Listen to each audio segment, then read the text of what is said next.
আবার আমন্ত্রণ একুশে বিজনেস সঙ্গে আছি রহমান রণব।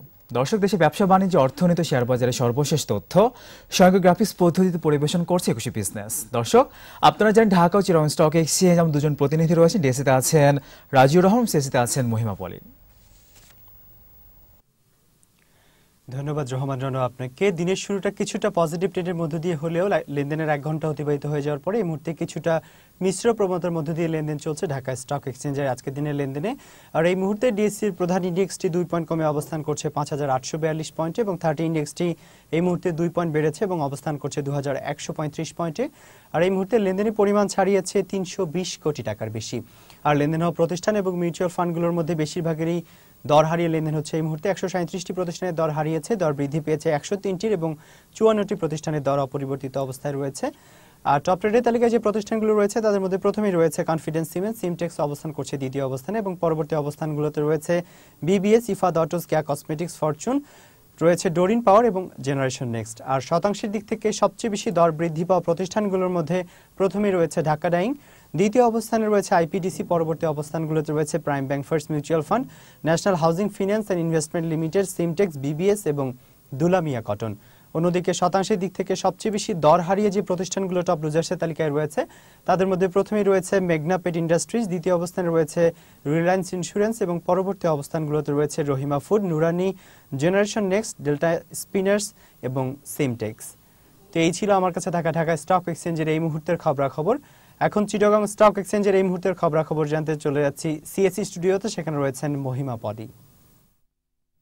ধন্যবাদ রাজিউর রহমান আপনাকে। চিটাগং স্টক এক্সচেঞ্জে এই মুহূর্তে নেগেটিভ ট্রেন্ডের মধ্য দিয়ে লেনদেন হচ্ছে এবং সিএসির প্রধান ইন্ডেক্সটি 40 পয়েন্টের মতো নেগেটিভ রয়েছে এবং থার্ড ইন্ডেক্সটি 15 পয়েন্ট নেগেটিভ রয়েছে। এই মুহূর্তে লেনদেনের পরিমাণ ছাড়িয়েছে প্রায় 19 কোটি টাকার মতো। লেনদেন হওয়া প্রতিষ্ঠানগুলোর মধ্যে দর হারানোর সংখ্যাটাই বেশি। দর হারিয়ে লেনদেন হচ্ছে 99টি প্রতিষ্ঠানের, 52টি প্রতিষ্ঠানের দর বেড়ে লেনদেন হচ্ছে এই মুহূর্তে এবং টাকার অঙ্কে লেনদেনের শীর্ষে থাকা প্রতিষ্ঠানগুলোর মধ্যে প্রথমে রয়েছে বেঙ্গল উইন্ডসর, দ্বিতীয় অবস্থানে রয়েছে আমান ফিড এবং পরবর্তী অবস্থানগুলোতে রয়েছে ইফাদ অটোস, রয়েছে ইউসিবিএল, রয়েছে ফুয়াং ফুড, বিবিএস, কেয়া কসমেটিক্স লিমিটেড এবং জেনারেশন নেক্সট।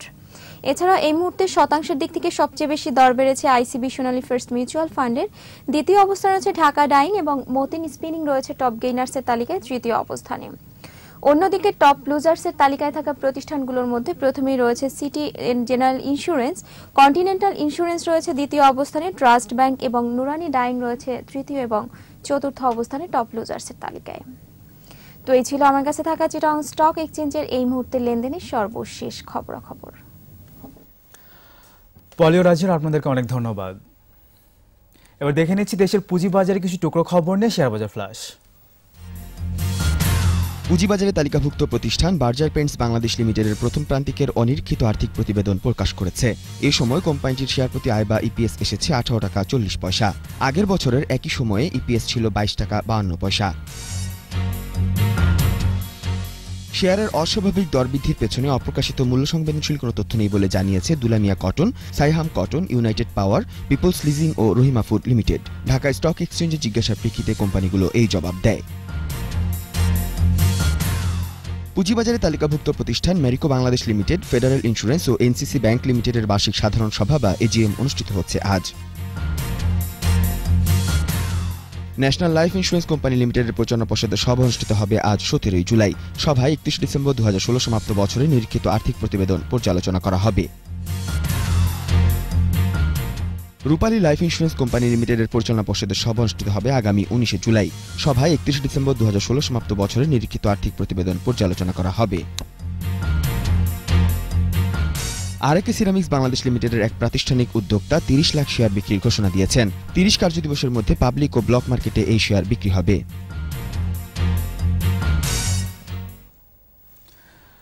দর্শক, এখন হচ্ছে দেশের পুঁজিবাজার পরিস্থিতি নিয়ে বিশেষ আলোচনা।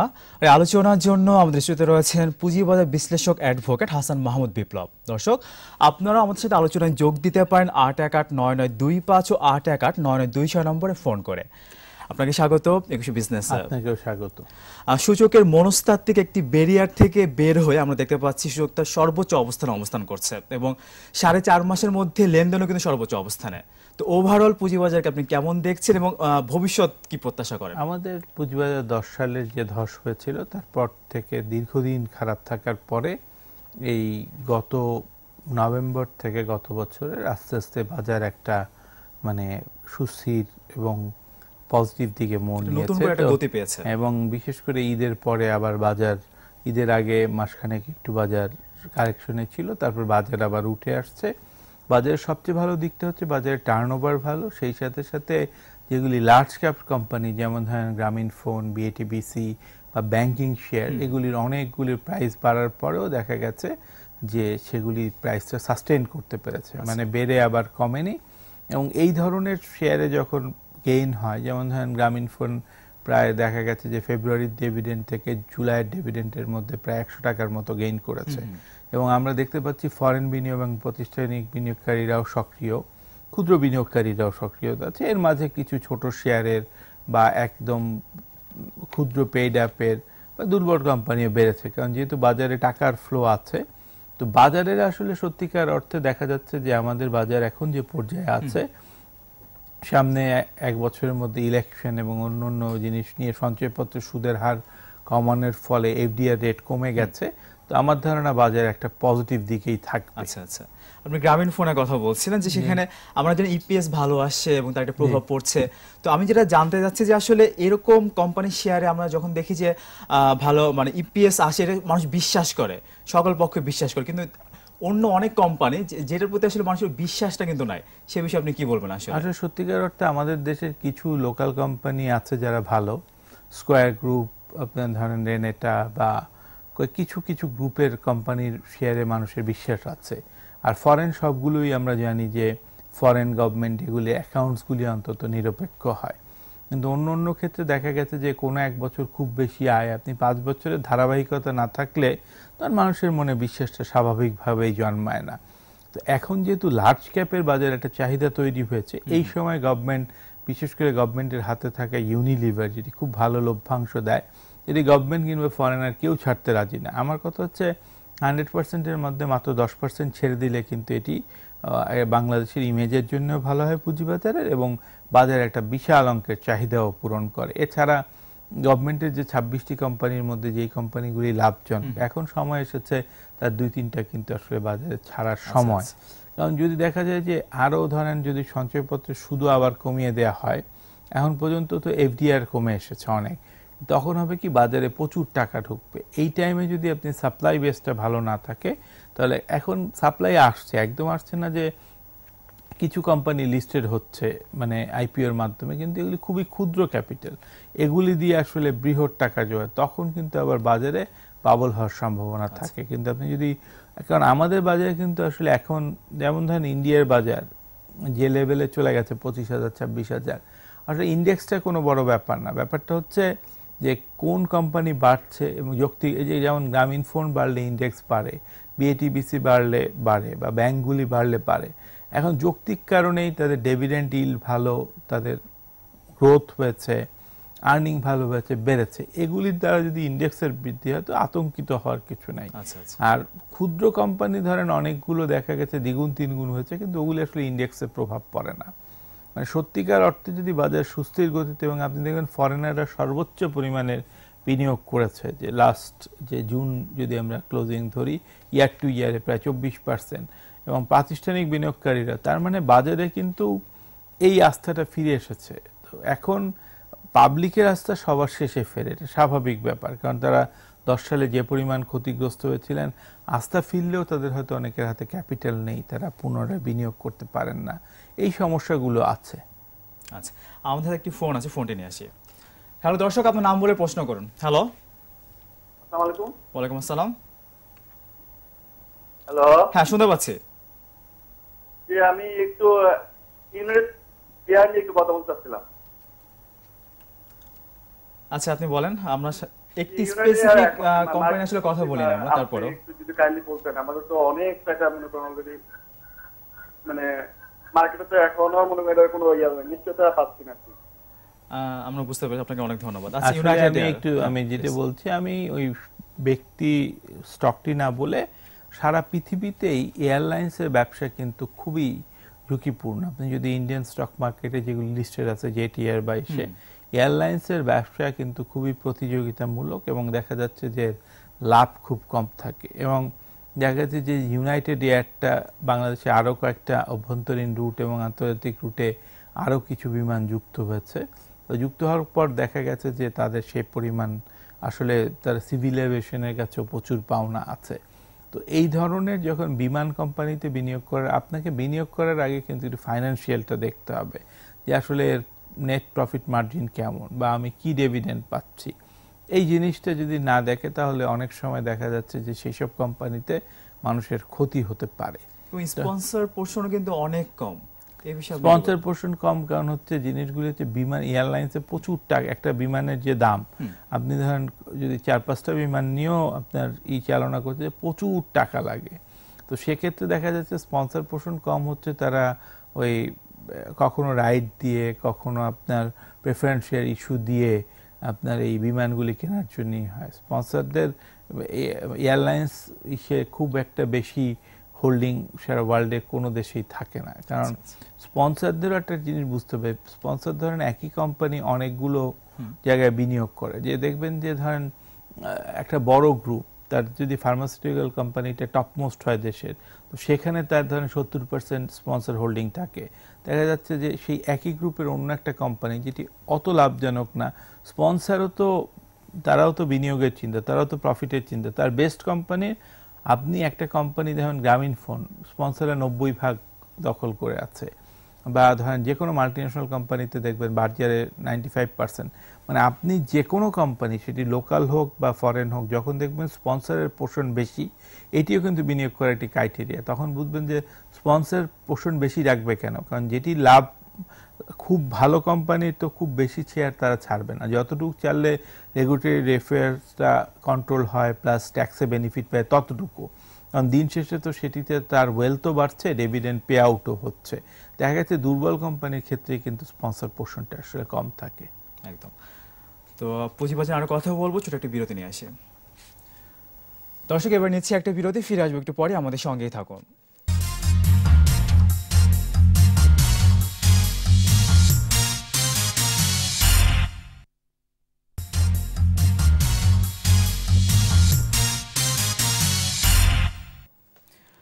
আবারও স্বাগত একুশে বিজনেসে। দর্শক বিরতির আগে দেশের পুঁজিবাজার পরিস্থিতি নিয়ে কথা বলছিলাম পুঁজিবাজার বিশ্লেষক অ্যাডভোকেট হাসান মাহমুদ বিপ্লবের সঙ্গে। আবারও ফিরছি সে আলোচনায়।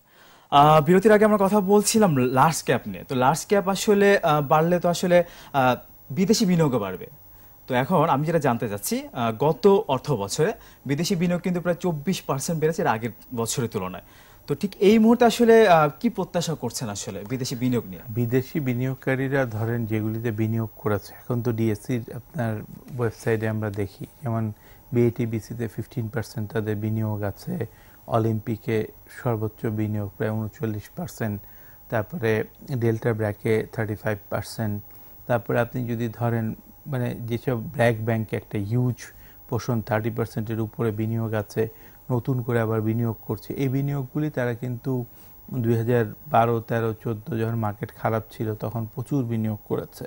আবার নতুন করে এখন কিছু ব্যাংক এবং ফাইন্যান্সিয়াল ইনস্টিটিউট তারা বিনিয়োগ করছে। তো আপনি যখন এইগুলি আপনাদের লক্ষ্য রাখতে হবে যে কি চেঞ্জ হয়, ফরেনাররা কোন জায়গাটা বাড়াচ্ছে। যখনই বাড়বে তার মানে বিনিয়োগ হিসেবে তাদের তো রিটার্ন খুব ভালো, এই কারণে ফরেনাররা খুবই বিনিয়োগ করতে আগ্রহী। কিন্তু যেহেতু লার্জ ক্যাপের অনেক অভাব আছে, আপনি বুঝেন যে যেমন ধরেন আপনি ফরেনের কোম্পানির মধ্যে জিপি বা ব্যাডবিসি ছাড়া কিন্তু ওরকম লিকুইডিটি বাকি শেয়ারগুলির নেই। আপনি বাটা বলেন, বক বলেন বা বার্জার বলেন, এগুলি খুব ছোট পেড আপ এবং ছেড়েছেও কম, বার্জার মাত্র 5%। তো চাইলেও তো বিনিয়োগ করতে পারছে না। তো সেই ক্ষেত্রে আমাদের কিছু বাড়াতে হবে এবং গভর্নমেন্টের যে ভালো কোম্পানি সেটি নিয়ে আসতে হবে। আরেকটা জিনিস হচ্ছে আমাদের বাজার যখন ধরেন প্রাতিষ্ঠানিক বিনিয়োগ দিয়ে বেড়েছিল, স্পেশালি ব্যাংক বা লিজিং কোম্পানি, সাবসিডিয়ারি কোম্পানি, এগুলির কিন্তু এখনো মার্ক টু মার্কেট আছে। মানে যখন বাজার বেড়ে যাবে তাদের কিন্তু না চাইলেও শেয়ার ছেড়ে দিতে হবে। এই কারণে একটা বড় খাত হতে পারে মিউচুয়াল ফান্ড। মিউচুয়াল ফান্ড সেক্টরে অগাস্টে কিছু মিউচুয়াল ফান্ড, আইসিবি নতুন একটা মিউচুয়াল ফান্ডের আসার কথা। তো ইন্ডিয়ার বাজারটা টোটালি ধরেন এত ভালো, তার কারণ হচ্ছে একটা ধরেন 1 লক্ষ কোটি টাকার উটি একটা মিউচুয়াল ফান্ড আছে গভর্নমেন্টের।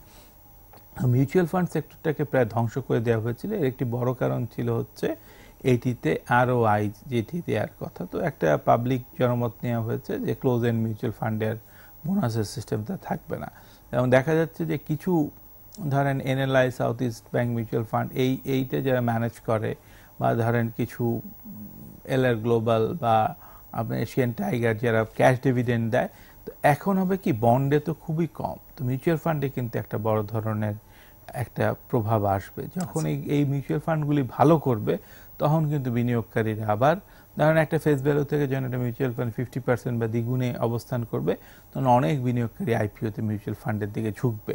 তো আমার মনে হয় যে সব সেক্টরেই এই বুমের হচ্ছে, যে ব্যাংক 9 টাকা ছিল এখন সেটি ধরেন 22 টাকা 23 টাকা হয়েছে, বা কোনোটা 16 টাকা ছিল সেটি 40 টাকা, মানে স্টেবল হয়ে গেছে। বা লিজিং সেক্টরে অনেক কোম্পানি দ্বিগুণ বা 2.5 গুণ অথবা 1.5 গুণে কিন্তু স্টেবল হয়ে আছে। প্রত্যাশা করছে যে সামনে মিউচুয়াল ফান্ড ভালো হবে, মিউচুয়াল ফান্ডগুলিতে আসলে বিনিয়োগ বাড়াতে হবে। আমি প্রত্যাশা এটার জন্য রাষ্ট্রীয় যে প্রতিষ্ঠান ICBর আছে, মিউচুয়াল ফান্ডগুলিকে কিছু যদি আপনি এই সমস্ত শেয়ার বেড়েছে, কিন্তু ব্যাংক বা লিজিং কোম্পানিগুলি মন্দার সময় স্পন্সররা তুলে নিয়েছেন।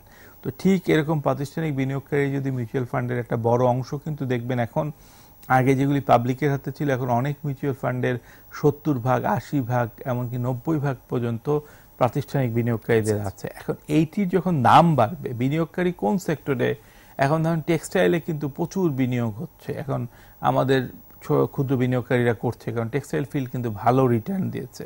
আপনি দেখবেন একমাত্র ইন্স্যুরেন্সের শেয়ার কিন্তু টার্নওভার হয় না, কারণ ওখানে কোনো প্রত্যাশা অনুযায়ী রিটার্ন নেই। তো এই জন্য মিউচুয়াল ফান্ডকে যদি আমরা জাগিয়ে তুলতে না পারি, তাহলে যে ভবিষ্যতে মিউচুয়াল ফান্ডের সুবিধা কি, 10 বছর যে জন্য হয়, এই 10 বছর কিন্তু সে একটি শেয়ার না বেচলেও হয় না, ডিভিডেন্ড না দিলেও তার কিন্তু জেড গ্রুপে যেতে হয় না। ব্যাপারটা হচ্ছে এই যে সুবিধা, যে শেয়ার ধারণ, এক ICBর ধারণ করার ক্ষমতা আছে, তাকে যে শেয়ার বেচতেই হবে এমন কোনো কথা নেই।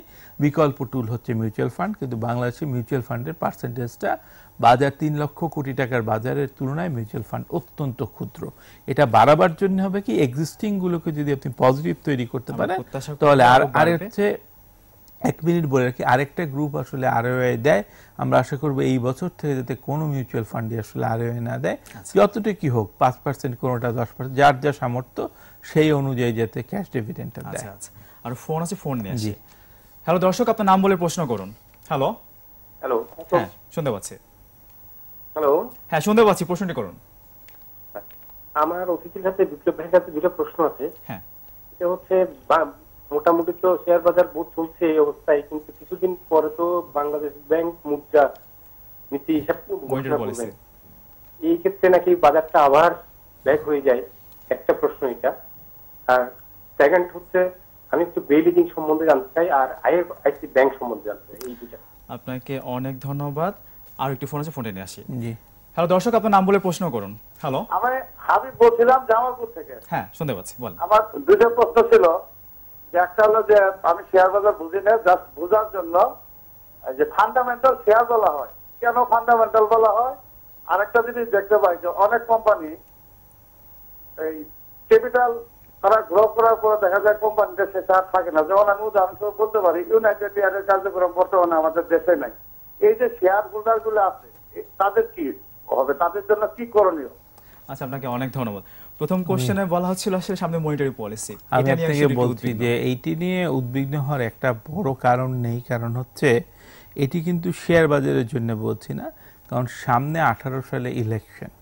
আপনি জানেন যে ইলেকশনের কারণে ভ্যাট আইন কিন্তু 2 বছর মাননীয় প্রধানমন্ত্রী স্থগিত করে দিয়েছে। এখন কিন্তু কোনো ক্রমেই সংকুচনমূলক মনিটারি পলিসি হবে না, সম্প্রসারণশীল হবে। কারণ ইলেকশনের আগে কোনো গভর্নমেন্টই চাবে না যে ইনফ্লেশন বাড়ুক বা কর্মসংস্থানেরই হোক। এটির একটি পজিটিভ প্রভাব উল্টা, মানে ইলেকশনের আগে আর দুটো মনিটারি পলিসি বাজার পাবে, দুটোই কিন্তু বাজার বান্ধব হবে। বাজার বান্ধব হবে মানে টোটাল মনিটারি কনসেপ্টে জনবান্ধব হবে, কারণ আপনাকে তো জনগণ থেকে ভোট নিয়ে আবার ক্ষমতায় আসতে হবে। এই ক্ষেত্রে কিন্তু আমরা এর আগের যে মনিটারি পলিসি, সেখানে কিন্তু কিছু কথা শুনেছিলাম ব্যাংকের তরফ থেকে, সেরকমটা আমরা আসলে প্রত্যাশা করব না। হ্যাঁ, সেরকম প্রত্যাশা করার নাই, এবং আপনি বুঝতে পারবেন যে এই মনিটারি পলিসি বরং বাজারের জন্য হেল্পফুল হবে। আরেকটি জিনিস হচ্ছে উনি বেলিজিং আর হচ্ছে IFC। এখন আপনি দেখেন লিজিং কোম্পানির মধ্যে যেসব অনেক কোম্পানি দ্বিগুণ হয়েছে, 3 গুণ হয়েছে, বেলিজিং হয়তো ওরকম কাঙ্ক্ষিত বাড়েনি। এটি ফাইন্যান্সিয়াল যদি খাটেন তাহলে দেখা যাবে হয়তো ফাইন্যান্সিয়ালি তারা এখনো পুঞ্জীভূত কিছু যে 10 সালের লস বা অন্যান্য কারণে যতটুকু এক্সপেক্টেড ছিল ততটুকু হয়নি। আর আইএফআইসি ব্যাংক ভালো ব্যাংক, কিন্তু একটি রাইট হওয়ার পরে সাধারণত দেখা গেছে বড় ধরনের একটি রাইট দেওয়ার পরে তাদের শেয়ারটি কাঙ্ক্ষিত হয়তো প্রাইসে যায়নি। কিন্তু আপনাকে বুঝতে হবে যে সেক্টর অনুযায়ী যে কোম্পানিগুলোতে আপনার কাঙ্ক্ষিত দিয়েছে, আপনার আর্নিং ভালো, ডিভিডেন্ড ভালো, তাদের তো গ্রোথ হয়েছে। এখন এটি আপনার দায়িত্ব, যেহেতু আমাদের এখনো আইনে আরো স্পষ্টভাবে কোনো কোম্পানি সম্পর্কে বলতে পারি না, আমরা এইটুকুই বলতে পারি আপনি কম্পেয়ার করবেন যে ব্যাংক সেক্টরে যেগুলি বেড়েছে সেটির ফাইন্যান্সিয়াল কেমন আর এটির ফাইন্যান্সিয়াল দেয়া কেমন। যদি দেখেন যে না এটির ফাইন্যান্সিয়াল ভালো আছে তারপরেও বাড়েনি, তাহলে আপনি হোল্ড করতে পারেন। ব্যাংকিং খাতের পি রেশিও কিন্তু 10 সেইটাও যদি আপনি দেখেন যে তখন যদি দেখেন যে না আমার এইটার আর্নিং ভালো না, তখন আপনি সুইচ করতে পারেন। আর যদি দেখেন যে আর্নিং ভালো কিন্তু বাড়েনি, তাহলে অপেক্ষা করলে অবশ্যই কাঙ্ক্ষিত ফলাফল পাওয়া যাবে। আরেকজন বললেন যে ফান্ডামেন্টাল শেয়ার বলতে আসলে আমরা কি বুঝি? ফান্ডামেন্টাল শেয়ার বলতে হচ্ছে যদি সত্যিকার অর্থে আপনি বলেন এক ফান্ডামেন্টাল কিন্তু চেঞ্জ হয়। যেমন ধরেন একটা শেয়ারের দাম আজকে আছে 30 টাকা, এটি ধরেন 1 বছর পর হঠাৎ হয়ে গেল 300 টাকা, তখন তার ফান্ডামেন্টাল চেঞ্জ হবে। কারণ ফান্ডামেন্টাল পি হয় হচ্ছে তার আর্নিং এবং প্রাইসের উপর নির্ভর করে। তো আজকে 30 টাকা শেয়ারে যে ফান্ডামেন্টাল পাবেন 60 টাকা বা 70 টাকা বা 90 টাকা, ওটা যদি আর্নিং ওরকম দ্বিগুণ বা 3 গুণ না হয় তাহলে পি চেঞ্জ হয়ে যাবে, তখন ঝুঁকিপূর্ণ হয়ে যাবে। তার মানে ফান্ডামেন্টাল হচ্ছে সত্যিকার অর্থে এই সময় ধরেন যে কোম্পানিটার আর্নিং গ্রোথ আছে, সবকিছু আছে, পি 15-এর মধ্যে, এগুলি বিনিয়োগের জন্য সেফ, এগুলি বিনিয়োগ করে আপনি রিটার্ন পাবেন। কিন্তু এটি যখন আবার এই 15 পি 30 পির উপরে চলে যাবে বা 25 পি, তখনই এটি ঝুঁকিপূর্ণ হয়ে যাবে। তার মানে ফান্ডামেন্টালি ইজ চেঞ্জিং, কারণ স্টক মার্কেটের প্রাইস তো স্থির থাকে না, তো সেই জন্য বা আপনার আর্নিংও স্থির থাকে না, এটির উপর ফান্ডামেন্টাল নির্ভর করে। মানে আজকে যে ভালো কালকে সে ভালো নাও থাকতে পারে, শুধুমাত্র কোম্পানি ভালো। যেমন ধরেন কিছু কোম্পানি আছে অলওয়েজ, যেমন বার্জার, এটা দেশের 1 নম্বর রং কোম্পানি, তো এই কোয়ার্টারে আর্নিং খারাপ করেছে, মানে প্রাইসের তুলনায় সে ভালো কিনা সেটি আলাদা ব্যাপার। কিন্তু কোম্পানি আবার ধরেন প্রাইস কমে গেলে যে কোম্পানি খারাপ হয়ে গেল, অনেক সময় বড় বড় ওয়ার্ল্ডেও, যেমন ওয়ার্ল্ডে এখন সব তেল কোম্পানিগুলি এক্সন মোবিল থেকে শুরু করে শেল থেকে সব সর্বনিম্ন প্রাইসে ট্রেড হচ্ছে। কারণ কি? কারণ তেলের দাম কম, গত 2 বছর ধরে $50 উপরে ব্যারেল উঠছে না। কিন্তু এইটি যখন আবার 70-80 হবে, তার মানে কি এক্সন মোবিল খারাপ কোম্পানি? এটি তো না, অবশ্যই না। তার মানে হচ্ছে আপনাকে ফান্ডামেন্টাল চেঞ্জ হওয়ার কারণে শেয়ার কোম্পানির প্রাইসিং এ চেঞ্জ হতে পারে। অনেক বড় বড় কোম্পানিকে আমরা দেখেছি যে নো ডিভিডেন্ড দিতে, তার মানে কি ডিভিডেন্ড না দিলেও কিন্তু আসলে তারা ভালো, তাই তো? কিন্তু আমাদের দেশে কিন্তু উল্টো না, আমাদের দেশে আইনের কারণে যদি 10% ডিভিডেন্ড না দেন জেড গ্রুপে চলে যায়, আর ওইসব দেশে কোম্পানিগুলি ডিভিডেন্ড দেয় না, তারা এক্সপানশনেই করে। তো আমাদের দেশে যদি একদম ডিভিডেন্ড না দেয়, 2 বছর পরে ডিভিডেন্ড আছে, তো ওর কিন্তু এমন শেয়ারের দাম বেড়েছে যে মানুষের তো প্রফিট হচ্ছে, যা ওয়ারেন বাফেটের শেয়ার ধরেন বেড়েছে। কিন্তু আমাদের যেটি প্রবলেম হচ্ছে, উনি যেটি বললেন যে ইউনাইটেড এয়ার, আমি আগেও বলছি এয়ারলাইন্সের শেয়ার কেনার আগে আপনাকে যথেষ্ট সতর্ক থাকতে হবে। ছোট্ট করে জানতে চাবো যে আসলে উনি বলতে যাচ্ছেন যে পারফরম্যান্স কমে যায় আসার পরে মার্কেটে, ছোট্ট করে বলেন মানে কেন? না, প্রথম কথা হচ্ছে সব শেয়ারের পারফরমেন্স কমে না। আর আপনাকে একটা জিনিস বুঝতে হবে, আমার একটা কোম্পানি ধরেন পেড আপ ছিল 70 কোটি টাকা, আমি মার্কেট থেকে পেড আপ আরো বাড়লো 50 কোটি টাকা, আমি বুক ভ্যালুতে নিয়ে অনেকটা, এই জিনিসটা কাজে লাগাতে সময় লাগে। যেমন মোবিল যমুনার কথা যদি আমরা চিন্তা করি, মার্কেটে আসার পর এটি কিন্তু অনেক দাম নেমে গিয়েছিল, কারণ ওরা যে পরিমাণ 400-500 কোটি টাকা নিয়েছিল, এটি খাটাতে তো কয়েক বছর লাগে। মানে আজকেই আপনি টাকা তুলেই সঙ্গে সঙ্গে যে টেক্সটাইল, সে তো দ্বিতীয় ইউনিট চালু করতে পারবেন। এই জন্য তার আর্নিংটা কমে। আবার ভালো কোম্পানি 2-1 বছরের মধ্যে সেটি কোম্পানি যখন চালু হয় তখন আবার স্বাভাবিক বুঝতে পেরেছেন। আপনাকে অনেক ধন্যবাদ আমাদেরকে সময় দেওয়ার জন্য। আপনাকে এবং আপনার পক্ষে পুরো একুশের পরিবারকে ধন্যবাদ। দর্শক, এতক্ষণ দেশের পুঁজিবাজার পরিস্থিতি নানা দিক ও করণের কথা বলছিলেন পুঁজিবাজার বিশ্লেষক অ্যাডভোকেট হাসান মাহমুদ বিপ্লব। দর্শক, এবার নিচ্ছে আরো একটা বিরতি। দুপুর 1:30 আবার ফিরে আসবো কিছু বিজনেস আর আয়োজনে, আমাদের সঙ্গে থাকুন।